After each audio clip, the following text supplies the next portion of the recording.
là nè control là cani K1 K1 này đi xa nào bông bồn xa này và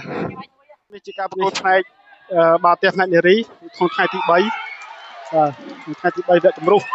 đi trong đây rung trạng Sico và bông bồn tạm ăn tôi sang từ Auckland và ô này này là cani K1 và chạm kia K1 và này là cani kia KN và kia KN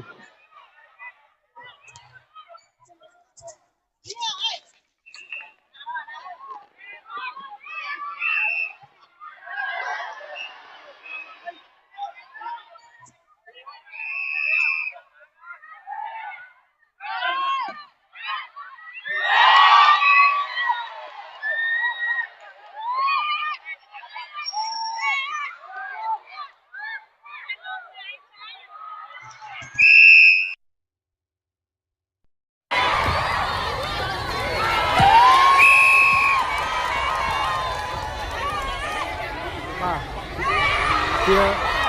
thấy ăn no mục của 4 tia bạn ơi 4 tia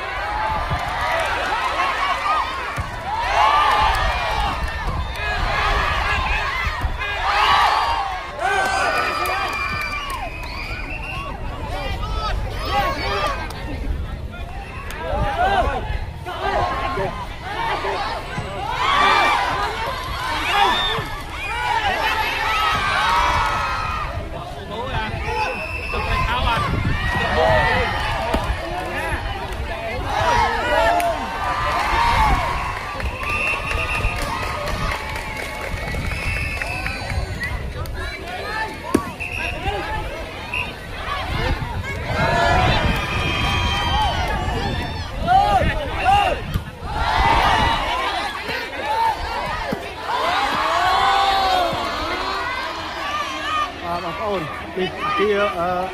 thấy ăn nó một cái bò đó bông đi